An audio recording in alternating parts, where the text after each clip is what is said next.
Yo mga idol, kamusta na? Casimero Cuadro Alas, posibleng gawing backup boxer napapalit dito nga po kay Luis Nery. And bago tayo magpatuloy mga kaibigan, palike and subscribe naman po bilang suporta na rin sa ating YouTube channel.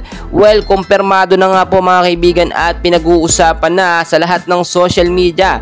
Eto nga pong big fight or nalalapit na laban ni Luis Nery at Naoya Inoue. Ang ating pambato naman na si Casimero Cuadro Alas, no, kumpirmado mismo na si Bob Arum na mismo ang nagsabi na kayang-kayang tapatan nga po si Inoue kung sakaling umatras nga itong si Luis Nery. So may chance nga ba na umatras si Luis Nery sa laban nila o sa big fight nila ni Naoya Inoue? Kung makikita ninyo, asop na wala pa tayong nakukuhang resulta. Kung sakaling ang umatras itong si Luis Nery, no, ay talagang nakaamba na, napapalit itong si Casimero Cuadro Alas. Bakit kamo? Bakit po nasabi siya ang papalit? Nasa top 3 po, no, top list na mga boksingero na gustong makaharap, no, ni Naoya Inoue itong si Casimero Cuadro Alas. Inuuna lamang, no, ni Naoya Inoue, tulad na lang ni Marlon Tapales, inuna niya. Pangalawa si Luis Nery at nasa pangatlo na po na listahan itong si Casimero Cuadro Alas. Maraming nagsasabi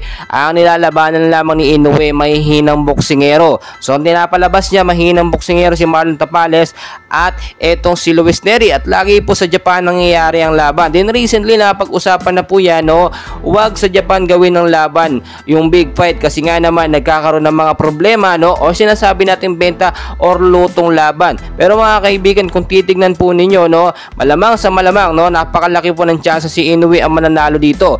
Pero kung sakaling magkaroon ng biglaang palit, no, sinasabi natin hindi inaasahang problema, nandyan si Cuadro Alas, no, naghahanda po ngayon at talagang naghihintay siya ng mga updates kung pwede nga ba siya ang pumalit dito kay Luis Nery. Well mga kaibigan, para sa akin hindi yan imposible dahil kung titignan po ninyo, pabor ang WBO at si Bob Arum, top CEO boxing promoter, no, na si Cuadro Alas ang lumaban dito kay Naoya Inoue. Dahil nga high demand itong si Casimero at Naoya Inoue, hindi po imposible. So titignan nyo mabuti mga kaibigan, ngayon pa lamang nakikita natin yung kaduwagan nga po nitong halimaw ng Japan na si Naoya Inoue, dahil ilang beses na nagbigay ng hamon, no, itong kapo nga po ni Casimero, angas ng Pinas, ay hindi pinapansin ng promoter or ni Naoya Inoue. So nakita natin ano nga ba yung kinakatakot nila dito kay Casimero Cuadro Alas. Siyempre yung malalakas na suntok at stamina ni Casimero na hindi talaga makokontra nitong halimaw ng Japan. Halimaw lang naman si Inoue sa bansa nila, pero pag lumaban yan sa ibang bansa tulad sa Amerika ay tutumba talaga yan kasi doon magiging fair at talagang walang dayaan na mangyayari. Well mga kaibigan, patuloy ko po kayong i-update. Please huwag kalimutan mag-like and subscribe. Maraming salamat po.